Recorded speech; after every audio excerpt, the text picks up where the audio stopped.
Então, vamos lá. Nós estávamos falando, sobre o processo de população, como é composta aí a população do continente americano, E aí não deu até para a gente passar todo o slide, nós paramos no meio dele, E aí quando nós estávamos vindo na aula anterior aí sobre o processo de formação da população, o Canadá aí ele é formado por brancos, de origem europeia, aí tem uma minoria no Canadá que é formada por indígenas e asiáticos, Já os Estados Unidos aí, embora a maioria também seja de origem europeia, tem alguma parcela da população também que é formada aí por afro-americanos e asiáticos. Já a população da América Central aí, ela vai caracterizar por possuir uma vasta variedade étnico-cultural, Então a América Central tem uma diversidade muito grande de etnia que compõe essa parte do continente. Na América Central, aí na parte continental, vai predominar os mestiços de indígenas e brancos, e já na porção insular, que são as ilhas, vai predominar uma população de mulatos, negros e também de brancos, Isso deve à extinção da população indígena que tinha nessa região, E a substituição da mão de obra aí pelos escravos africanos. Então, isso fez com que a maioria da população dessa região aí fosse formada aí, por essa população de mulatos, negros e brancos, a mistura de negros e brancos aí. Já na América do Sul, nós também temos aqui uma diversidade cultural muito grande, Na região andina, a população é de origem indígena e mestiça, que é a mistura aí de índios e brancos. No Brasil, a grande miscigenação entre brancos, índios e negros, Então, essa é a diversidade cultural aí encontrada na região, da América e do continente americano. Nós vamos ver um pouquinho agora sobre as pirâmides etárias, que tem no livro de vocês aí. Agora, se vocês quiserem ir acompanhando aí, já que vocês estão com o livro. Então, vocês conseguiram achar aí onde nós estamos no livro? Vamos ver se eu consigo encontrar a página aqui. Daí eu passo para vocês aí mais ou menos onde a gente está, Porque eu também não peguei o meu livro ainda. Na aula passada a gente falou lá sobre a árvore, Aí vocês procuram no livro aí, depois da árvore, na página, no meu livro, que é a página 17, Que a gente vai falar aí sobre a formação das pirâmides etárias. Como que a gente faz uma pirâmide etária? Que é aquela pirâmide onde vai dizer a maioria no continente, por exemplo, a maioria da população é criança, jovens, adulto, parte é homem, sexo masculino, parte do sexo feminino.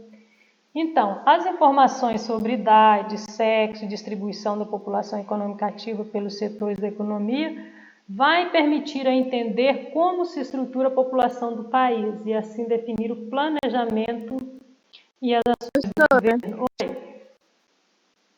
Seu áudio está travando um pouco. Tá? Nossa, eu estava na outra aula, os meninos estavam reclamando que estava travando. Deixa eu ver aqui a internet, ele está conectado. Deve ser a internet, mas está travando muito. Tem hora que trava tipo um pouco, tem hora que trava muito. Ai, que triste. O slide aí tá dando para vocês acompanhar, Mas tá dando para entender alguma coisa? Sim. Eu tô entendendo, sim. Tá. Mas tá travando, pergunta aí se tá travando para todo mundo. O Marinho disse que tá travando, aí o Godinho disse que dá para entender, e o Marinho disse que não tá travando nem tanto, mas assim, tá travando um pouco, sim. Porque a outra turma também, quando eu encerrei a aula, tava travando. Se ficar travando muito, aí vocês avisam, Ela também disse tá? que tá travando. Deixa eu dar uma olhada aqui. O Henrique também falou que essas travam. O Vitor. Geral. Tá travando. Bom, tá aparecendo o slide aí para vocês? O Karen, tá aparecendo o slide? Oi? Tá aparecendo. Tá, então Tinha vamos ficado lá. preto, mas agora tá aparecendo. Vamos lá então. Se vocês pegarem o livro de vocês aí na página 17, vocês vão ver como que a gente faz uma pirâmide, tá? Pegaram aí na página 17? Tem uma pirâmide aí, né? Possivelmente no livro de vocês vai ter. Como que a gente faz uma pirâmide? Então, quando nós vamos fazer uma pirâmide etária, aí nós pegamos os jovens que são aí, né, para a construção dessa pirâmide, a população aí de 0 até 19 anos, e essa faixa etária vai representar uma riqueza potencial, né, se bem cuidado no que diz respeito à saúde e preparados em escolas de qualidade, os jovens podem se transformar em instrumento decisivo aí para o desenvolvimento econômico do país. Então, é nessa faixa etária de idade aí, né, dependendo do envolvimento dessa juventude aí na questão de estudo, de formação, né, de interesse, é o que vai determinar o futuro de uma região, principalmente relacionada ao desenvolvimento econômico, né, porque posteriormente eles vão ser a atividade econômica desenvolvida no país vai estar na mão deles, né? Então, essa é a parte de baixo da pirâmide aí, né, que são os jovens. Depois, nós vamos pegar os adultos, né, a faixa de adulto aí para nós colocarmos na pirâmide, que vai ser as pessoas de 20 a 59 anos. Aí, quando a maior parte, né, da população constitui-se de adultos, a prioridade de investimento é dada na geração de emprego, né, capaz de viabilizar a produção de riqueza. Então, quando num país a maioria da população está nessa faixa etária de idade, né, o país vai se preocupar em arrumar a geração de emprego, porque é a idade que as pessoas estão em busca de emprego, né? Então, o país tem que dar, né, essa possibilidade das pessoas arrumar o emprego, né?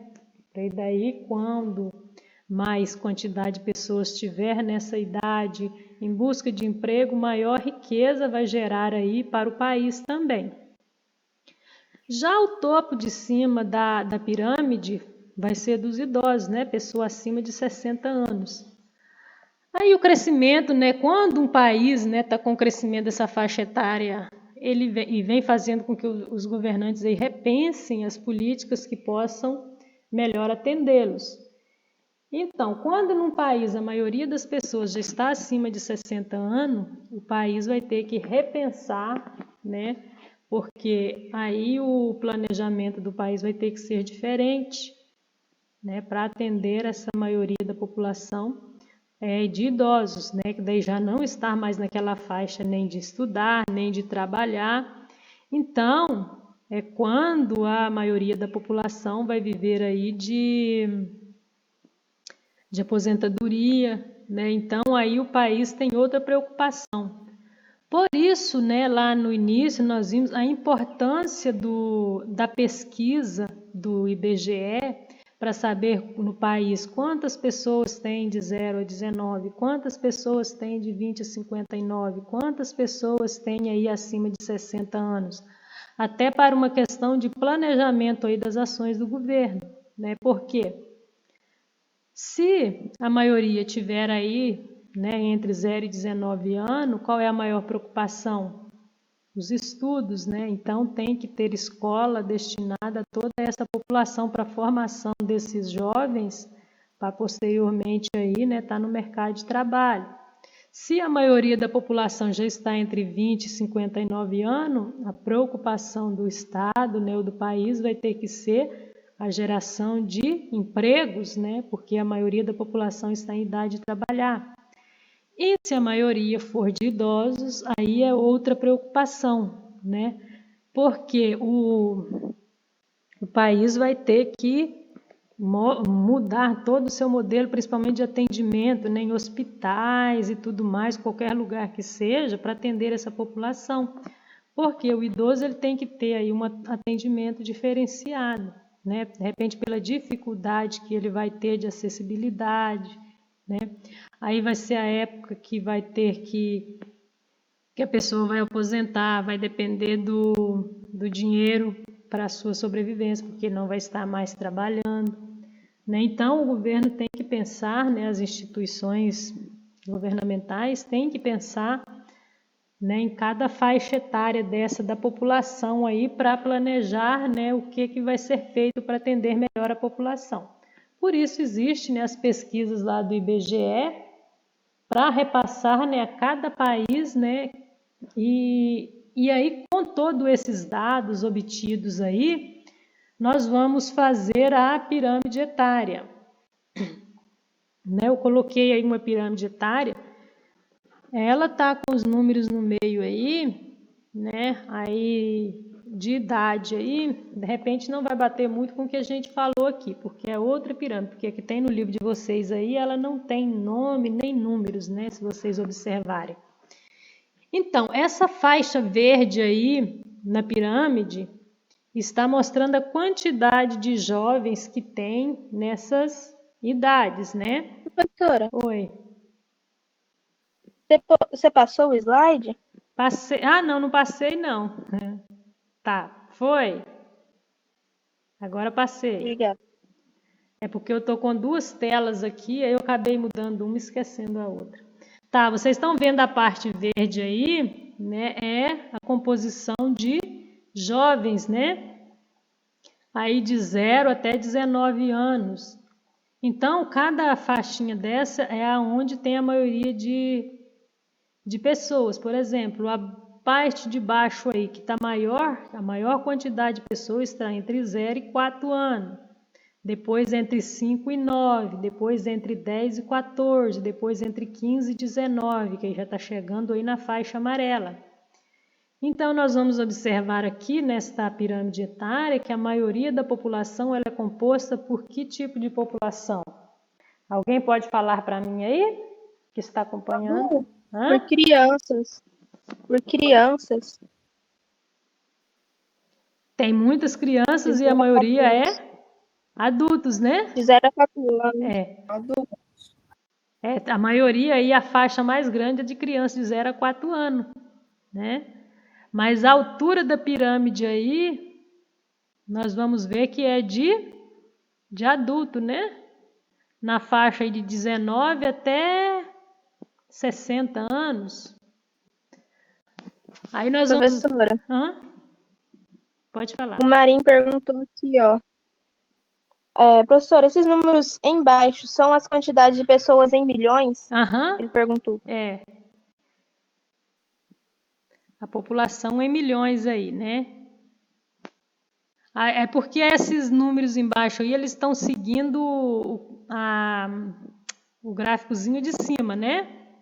E aí, quando tiver naquela distância ali, é a população em milhões, né? Então, se nós formos observar o topo da pirâmide aí, né? Tem poucas pessoas acima de 60 anos aí, né? Aí só vai até 60 anos. Tem poucas pessoas com 60 anos, né? Então, quer dizer que nasce muitas pessoas, mas morrem muitas pessoas também, né? Aí nós vamos fazer uma comparação. Se esse gráfico aqui fosse de um país desenvolvido, né, ele seria diferente. Vocês podem até olhar no livro de vocês aí que tem um gráfico aí do Canadá, né, totalmente diferente deste, não é? Quem está com o livro aberto aí, dá uma olhada. Porque, geralmente, nos países mais desenvolvidos, essa quantidade de crianças aí entre 0 e 4 anos é menor, né? Nasce menos pessoas. De repente, lá as pessoas entre 40 e poucos até 60 anos é a maioria, né? E as pessoas geralmente com 60, 70 anos ali também são mais, porque se nós olharmos um gráfico deste aqui, vocês podem ter certeza que é um gráfico de um país pobre ou em desenvolvimento. Agora, se vocês pegarem um gráfico que a base dele é estreita, né, a estrutura dele é mais larga, o topo também é mais largo, vocês podem saber que já é de um país desenvolvido, porque nasce menos pessoas e as pessoas vivem mais tempo, né? Geralmente o topo deles são mais largos porque tem mais pessoas entre aí os 60 até os 70, 80 anos. Né? Então, se vocês observarem no livro de vocês, vai ter uma sequência de gráficos aí. O professor. Oi. Então, digamos que você falou esse aqui de pirâmide, se a base dele for mais estreita, é que tem menos crianças e mais adultos, né? Então é um país desenvolvido. Geralmente então, digamos que a China, Japão, esses tipos de países assim. Quando vocês olhar um gráfico e vocês vê que a barra dele é estreita e o meio dele, o topo é mais largo, vocês já lê logo em cima que país que é. Antes de ler, vocês já sabem que é um país desenvolvido. Por exemplo, no livro de vocês aí, tem na página 17 uma pirâmide etária aí do Canadá, né? A parte aí onde tem crianças aí de 0 a 4 anos até aos 19 anos, ela é menor do que a população aí até os 60 anos, né? Então, no Canadá, a maioria da população ela está entre os 19 e os 60. Essa faixa amarela aí é bem mais larga do que a faixa verde que nós temos aqui. Então, sempre que vocês olharem uma pirâmide etária, fica atento a esses detalhes, né? Se você vê uma pirâmide etária e perguntar se é de que tipo de país desenvolvido ou subdesenvolvido, ou em desenvolvimento, vocês já vão saber. Quanto mais largo a base, mais pobre o país é, porque é onde nasce mais pessoas e eles têm aí uma vida mais curta também. Entendido aqui?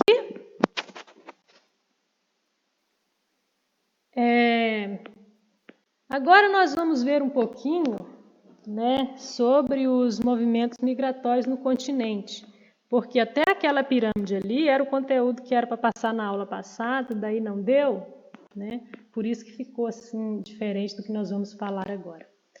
Agora nós vamos ver os movimentos que acontecem dentro do continente americano. A população mundial, né, se nós formos analisar, ela sempre deslocou de um lugar para outro em busca de melhores perspectivas de sobrevivência. Se nós formos analisar, né, desde o início da civilização humana, ela já vivia se deslocando aí, né, indo de um lugar para outro, onde ela tivesse uma perspectiva de vida melhor. E, portanto, até hoje continua assim, né? E aí as causas da migração, elas podem ser desencadeadas aí por alguns fatores, né? Um deles pode ser as condições naturais inóspitas aí, né? Porque de repente a pessoa vive num lugar que o relevo não contribui muito, o clima, né? De repente vive numa região muito montanhosa, clima muito gelado, né? E aí as pessoas acabam migrando para outro lugar onde tem um melhor relevo, melhor clima. Outra também as condições socioeconômicas, e essas condições socioeconômicas precárias, né, onde as pessoas vivem aí na pobreza, onde as pessoas vivem aí na pobreza e querem procurar um lugar onde vai arrumar um emprego, de repente, né, um salário melhor. Ou também pode ser por causa de guerras, né? A gente vê muitos países que vivem em constante guerra, né? Aí tem algumas populações que acabam, né, migrando para outros países, fugindo dessas guerras, né? Ou ainda pode ser perseguições políticas, né? Porque tem pessoas que, de repente, pelo que ele faz, principalmente se for em país onde tem ditadura, né? Esses processos, assim, tem governos ditadores, né, ou por algum processo político aí, as pessoas acabam mudando para outros países, né, por causa de perseguições políticas, ou até mesmo por questões religiosas, né? De repente você vai para um lugar onde você é uma pessoa que vive muito da religião, né? Você vai para um país onde você vai trabalhar, você vai se sentir melhor com relação à sua religião. Né? Nós temos muito padres, pessoas religiosas assim, que acabam mudando de um país para outro para viver aí das questões religiosas, né? Outra também pode ser a etnia da pessoa, né? Ou a cultura, né? A pessoa acaba mudando aí para uma região em busca de onde tem a maioria das pessoas que tem a sua mesma cultura, a sua mesma etnia. Então, isso são várias coisas que podem desencadear, né, este processo aí de migração entre as pessoas. De repente, pode até haver outros problemas que acontecem que levam as pessoas a migrarem, né? Mas as migrações de natureza econômicas, ela decorre principalmente aí, né, da disparidade econômica que existe entre os países, né? A maioria das vezes os trabalhadores saem do seu próprio país de origem e vai para outros países à procura de um emprego, né, ou de uma melhor renda. E muitas vezes essas pessoas acabam se transformando em mão de obra barata nos países onde eles chegam. Porque se no país de origem dele ele não tem emprego, né, ele acaba indo, de repente não tem uma formação e vai para outros países em busca de emprego. Né? Se ele não tem uma formação para ter um emprego bom, ele vai chegar lá, vai arrumar qualquer emprego que aparecer. Né? E quando um país recebe muito imigrante, geralmente paga-se muito mal, né, pela mão de obra desses imigrantes para fazer geralmente os trabalhos mais pesados ainda. E assim, na maior parte das vezes, né, há a saída de pessoas de países subdesenvolvidos. No caso do continente americano, da América do Sul, né, para os centros econômicos desenvolvidos, que aqui no caso nosso é a América do Norte. Então, aqui, se nós formos vermos, a maioria das migrações ocorrem dos países do sul para os países do norte, né? Que é onde, quando acontece essa imigração aí, por motivos econômicos, né? Aí a gente vê a disparidade econômica que existe entre, por exemplo, Estados Unidos e Canadá, com o restante dos outros países. Então, acaba muito aí acontecendo esses movimentos migratórios entre esses continentes. E aí esses movimentos no continente também, eles têm diferentes causas, né? De repente pode ter outras causas, mas a principal, né, e a mais importante que acontece no continente americano, ela é de natureza econômica, né? Quando as pessoas saem dos países mais pobres e vão para os países mais ricos em busca de emprego, né? A gente já viu muito aqui no Brasil a questão de migração para os Estados Unidos, né? Tem época que, nossa, muitas pessoas, hoje em dia já está mais difícil para ir, mas antigamente acontecia muito essa migração, né, de brasileiro para os Estados Unidos em busca aí de emprego, de uma condição de vida melhor. Então, aí, essas grandes disparidades internas vai acabar ocasionando... Oi, pode falar. Tava travando o áudio. Ai. Melhorou? Oi? Deixa eu falar. Se tiver continuar travando, aí você fala, tá? Aí essas grandes disparidades internas movimentam em grandes fluxos. Tá travando? Eu acho que o seu também está travando agora. Acontece aí grandes fluxos populacionais entre os países do continente, né? Sendo que o mais intenso aí ocorre entre os países latino-americanos, principalmente do México, né, em direção aos Estados Unidos, né? Porque o México e os Estados Unidos são países vizinhos, né? Mas se nós formos analisar, a diferença econômica entre eles é muito grande. Então acontece muito aí esse processo de migração do México para os Estados Unidos. Tá dando para ouvir aí, Karen? Oi?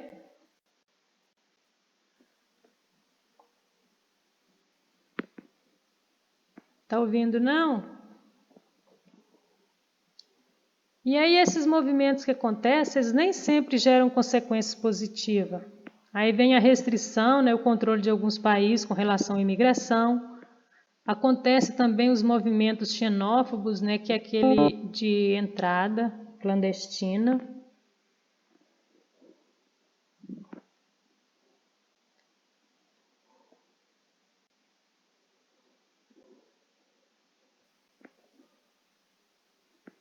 Olá, tá ouvindo?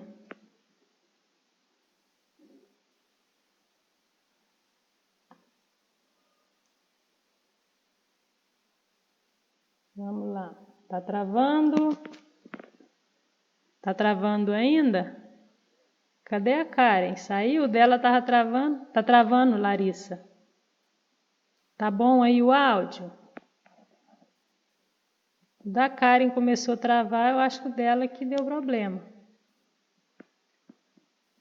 Se ela não tiver A respondido... internet caiu. Ah, tá, porque eu vi o seu deu uma engasgada, eu até vim aqui para a sala aqui para me ver, porque daí eu perguntava e ninguém respondia, né? Então, aí muitas vezes esses movimentos, né, nem sempre geram consequências positivas.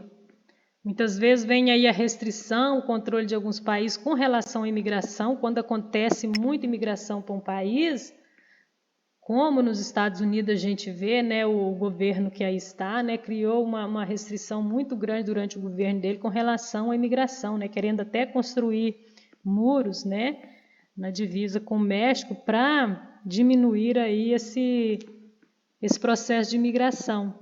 E aí também, muitas vezes nesse país, acontecem os movimentos xenófobos, né, que é a entrada clandestina também dessa população migrante, que acaba se submetendo a condições de vida, de trabalho bastante difícil, né? Aí esse movimento xenófobo são pessoas, né, que têm aversão aí a estrangeiro, muitas vezes acontecem de maltratar, até matar as pessoas mesmo, simplesmente por ele ser de outro país, né? E aí, muitas vezes as pessoas também, né, que nós já falamos lá, as pessoas, quando eles vão de um país para outro, acaba aí chegando lá e aceitando qualquer tipo de trabalho, né? Eles não importam com o trabalho que vai ser tocado para eles. Muitas vezes acaba trabalhando aí, né, de quase com condições de salário muito baixo, né, nesses países.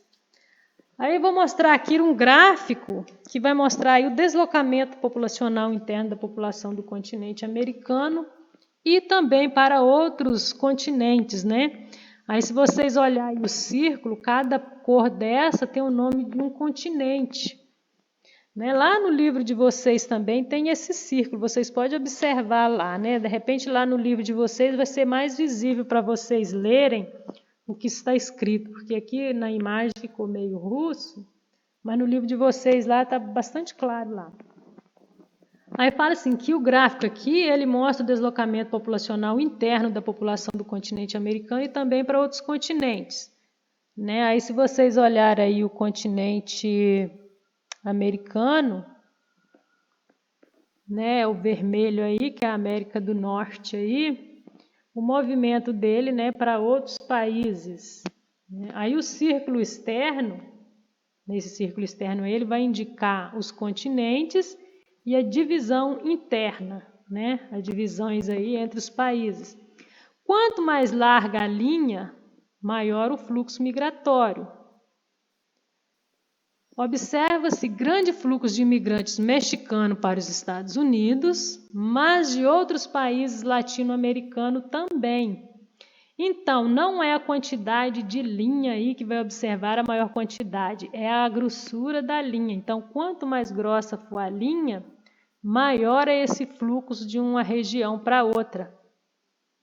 Aí esse gráfico ele também vai mostrar o fluxo migratório em direção à Europa, né? E o fluxo de brasileiro também em direção ao leste da Ásia. Aí vocês podem observar aí no livro de vocês a quantidade de imigração, né, de todos os outros países para a Europa, né? E aí tem um gráfico verde aí que está mostrando justamente a migração do México para a América do Norte, que é o a linha mais grossa que tem aí, né? E depois de todos os outros continentes, né, para a Europa. Tranquilo aí, pessoal? Tá dando de ouvir? Oi, Karen. Oi. Tá Tá dando para dando para ouvir? ouvir, professor. Tá, que bom. Apareceu o novo slide Dá uma aí? certa falhadinha, mas consegue entender. Para mim não apareceu não, tá rodando, eu saí. Aí voltei, tá rodando. Ah, tá, deve estar carregando aí, né? Às vezes demora. Uhum. Nós vamos ver aqui o crescimento da cidade. Então, o crescimento aí da população, né, é um fenômeno mundial, né? Então, todas as partes do mundo teve aí esse crescimento populacional. E junto, né, com este crescimento populacional também vem o crescimento da cidade, né? Que a maioria da população hoje são aquela população que mora na cidade. Cada vez mais a população do mundo está sendo urbana, né? Então, se nós formos ver aí de acordo com o relatório das cidades mundiais, né, proposto pela ONU, né, que é a ONU aí, que é a Organização das Nações Unidas, mais da metade da população mundial ela é urbana. 54% da população mundial mora na cidade. Isso, muitas vezes, é porque é na cidade onde que vai concentrar a maioria das atividades econômicas, né? São aquelas atividades que vai possibilitar você trabalhar em diferentes áreas de serviço, né? Pode ter lá a indústria, o comércio, prestação de serviço, e é isso que acaba, né, fazendo com que a maioria das pessoas vão para a cidade. Então, é onde vai oferecer aí, né, onde a pessoa vai ter mais facilidade de arrumar um emprego. Então, por isso, acaba tendo essa concentração populacional na cidade, que daí tem, né, diferentes tipos de atividade aí para ser desenvolvida. E hoje em dia também, né, a gente vê que com a tecnologia no campo, né, que está sendo investida na produção do campo, muitas vezes também acaba, né, expulsando aí o trabalhador do campo para a cidade, né, porque está precisando cada vez menos de pessoas para trabalhar no campo. E muitas vezes a concentração de terra no campo também acaba aí facilitando a esse êxodo chamado êxodo rural, né, que é quando as pessoas saem do campo e vão para a cidade. Aí, por outro lado também, né, os dados apresentados referem à idade da população. Vocês podem observar aí neste gráfico que tem ao lado aí, né, mostrando as quantidades da população, os anos aí, né, quantas pessoas que tinham. Atualmente, 40% da população mundial tem menos de 24 anos, né, e 12% mais de 60. Né? Então, aí vem aí esses fatores como a diminuição da mortalidade infantil, o aumento da fertilidade, né, justifica esse número grande aí de jovens, assim como a queda também nas taxas de mortalidade, que acabou provocando o envelhecimento da população. Né? Porque se diminui a mortalidade infantil, porque primeiro a gente estudava as fases que foram passando a esse processo da população mundial, né? Primeiro, nascia muita gente, mas também morria muita gente, então tinha ali um equilíbrio. Depois passou por uma fase que começou, né, a nascer menos pessoas, mas morria muita, né? Aí agora chegamos numa fase onde nasce menos pessoas, mas também morre menos pessoas. Então lá vai voltando para um equilíbrio, que teve uma época que começou, né, nascia muita pessoa e acabou a questão da mortalidade infantil, que primeiro com a questão da doença, né, nascia muita pessoa, mas muito também morria nos primeiros anos de vida, né? Aí depois, né, quando veio os recursos, né, começou a aparecer as vacinas, os remédios, aí começou a diminuir essa mortalidade infantil, né, e aí aumentou, né, a população. E aí nascia muita pessoa e passou a morrer menos pessoas, aumentou a população. Agora não, agora nasce, lá vai, né, voltando aí um equilíbrio de novo. Nasce pouca pessoa, mas está morrendo pouca também, né? As pessoas hoje estão vivendo mais. E aí, hoje, né, se vocês observarem, a maioria das pessoas está na idade adulta, porque nessa época que nascia muitas pessoas, foi a época em que essas pessoas nasceram, né? E aí vocês podem observar aí que em 1993, vocês podem olhar o aumento da população mundial, né? Em 1990, 5,3 bilhões de pessoas aí, quando foi em 2017, 7,6, 2030 a previsão aí de 8,6, 2050 9,8 e 2100 11,2 bilhões de pessoas. Então, esta é aí a previsão aí até 2100, né, do crescimento da população mundial aí. Depois nós vamos ver aqui, né, como nós estávamos falando da maioria da população ser urbana, né, nós vamos ver aqui um mapa temático aí, que vai representar os países de acordo com a porcentagem da sua população urbana, né? Então, se vocês observarem aí, né, esses locais onde tem as bolinhas vermelhas aí, a população é predominantemente urbana, 75% da população ela é urbana, né? Os amarelos, de 50% a 70% da população é urbana. Já esse azul aí, essa onde está a China aí, a população é predominantemente rural, né? E aí apenas 25%, 49% da população é urbana, o restante é rural. O verdinho aí também, a maioria da população ela é rural, né? De 0 a 24% da população aí, ela é rural. Que tem poucos aí, né, os verdinhos aí, né? Só os países menores aí. E depois, né, cidades aí com mais de 10 milhões de pessoas, que são aí as grandes áreas urbanas, né? Então, se vocês analisarem aí, né, China, Índia, a maioria da população daí é o quê? É rural ou urbana? Estão ouvindo aí? Se vocês olharem aí neste gráfico temático, esse mapa temático aí, a gente observa que na China, na Índia, a maioria da população é rural, né? Já aí nos Estados Unidos, no Brasil, no México, né, a maioria da população ela é urbana, né? Está até mostrando aí, né, no Brasil, São Paulo, Rio de Janeiro, né?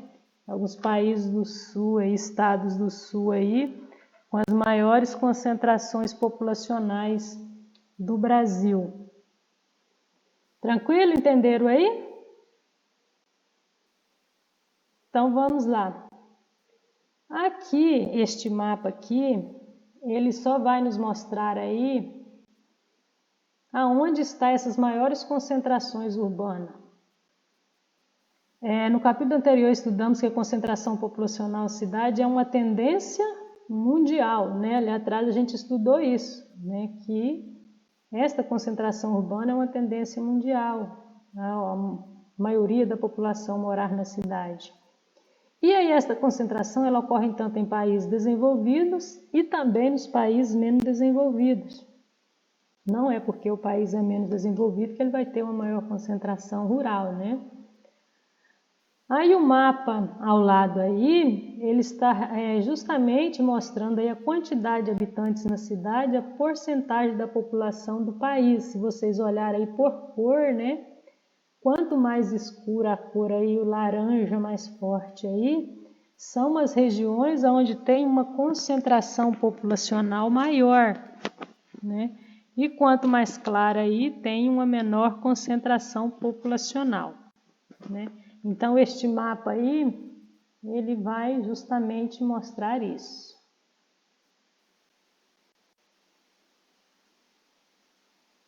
Tranquilo aí, pessoal? Estão ouvindo? Para mim tá, professora. Sim. Então, eu vou passar para frente. Entenderam aí os mapas aí com as porcentagens? Se alguém não entendeu, pode falar aí, tá? Então, vamos mudar Quem aqui. respondeu disse que entendeu. Então tá ótimo. Disse que sim. Agora nós vamos ver aqui o processo de urbanização na América anglo-saxônica. Como que ocorreu aí esse processo de urbanização na América anglo-saxônica? A população mundial, ela sempre... essa parte aqui nós já vimos lá no início, né? Por que ela foi colocada? Não, essa parte aqui nós já vimos lá no início. Eu acabei mudando aqui, colocando ela novamente, mas a gente já viu ela. Vocês entenderam aí, pessoal, o conteúdo? Já que todos agora já estão com o livro, a gente vai começar agora a fazer os exercícios do livro, tá? E aí nas próximas aulas vocês entrem lá no AVA, lá na plataforma, para olhar lá quais páginas que é para vocês fazer a cada dia, tá? Porque daí eu vou colocar de tal página, as páginas que é para vocês fazer a cada dia, tá? Para vocês não ter que ficar correndo para fazer tudo, porque o conteúdo já está lá na frente, tá? Aí eu vou colocar tantas páginas vocês fazem no dia, tantas páginas no outro, dependendo aí da quantidade de exercício que tiver em cada página, né? Porque tem uns que tem um só, né? Porque tem texto, tá? Então, nas próximas aulas, semana que vem, de repente, se a gente não tiver videoconferência, é para vocês colocar as atividades do livro em dia para depois a gente continuar de novo, tá? Porque também não adianta a gente ir só na teoria deixando o livro para trás, que depois vocês já vão até esquecer o conteúdo que estudou, né? Vocês concordam? Então, agora... eu vou ver quem está na sala, eu vou fazer a chamada, eu vou fazendo, tá, é para ir fazendo até a 21, só que daí eu vou escrevendo o dia lá, o que é para vocês fazer a cada dia, tá, Arthur? Por exemplo, amanhã não tem aula, né, mas semana que vem, na terça, aí eu vou colocar lá, fazer de tal página até tal página, aí vocês fazem aquela página, na outra aula novamente. Aí quando a gente adiantar lá o do livro, aí a gente volta aqui de novo, porque a gente já está bem adiantado aqui, né? Aí volta aqui de novo para a teoria.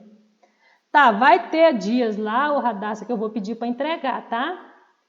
Quando vocês abrir lá, que tiver data e tudo, é porque é para entregar. O dia que não for para entregar, eu vou só colocar lá as páginas. Dá para vocês ver lá quando vocês abrem atividade os que tem data de entrega, né? Se não tiver data de entrega, é porque não é para entregar. Então, vamos lá para a chamada antes que termine nosso tempo, né? A Meli, eu vi a Meli por ali, né? Tá aí ainda, Meli? Ana Luísa. Ana Luísa tá por aí? Oi? Ana Luísa? Não estou vendo? Digita aí, pessoal, para me ver, tá? Vou pular aqui. Ana Lara está, né? O Arthur Marim está. O Arthur Costa está? Porque sempre está o Marinho e o Godinho, né? O Arthur Costa não está, o Godinho está. O Caio não está. O Cauã está, né? Eu vi o Cauã digitando ali. Cadê o Cauã? Tá por aí ainda, Cauã? Tá, né? Presente. Ele já colocou ali, presente. O Cauã faz as atividades certinho esse bimestre, viu? Eduardo. Cadê o Eduardo? Tá por aí? O Henrico está, né? Eduardo não veio? A Gabriele está por aí? Eu vou pulando quem não digitar aí, depois eu volto. Você perguntou presença para mim, é que eu... O Godinho? Beber água. Ah, tá. Eu fui Não, beber água. Você já, anotou presença para mim? já coloquei presença. Aham. É. Radassa está, né? A Gabriele está também, né? Cadê a Gabriele? Ah, Radassa, João Gabriel, cadê? O João Gabriel estava aí, ainda está por aí? João Gabriel, está por aí ainda, João? Ah, Juan está, né? E ele ali. A Karen está. A Larissa. Larissa. Tá travando um monte aqui pra mim, professora. Oi? É, tem que dar 2 presenças para você, Pra né? mim travou um monte. É. Larissa está, né? Presente aí. Luiz Otávio. Luiz Otávio tinha visto aí ainda, Luiz Otávio?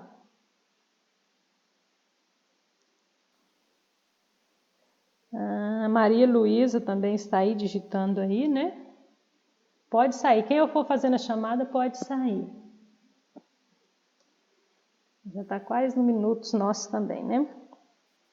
Maria Luísa está. A Rafaela, o Pedro, Henrique está. Tchau, Henrique. Até a próxima. Pedro Henrique está. A Rafaela.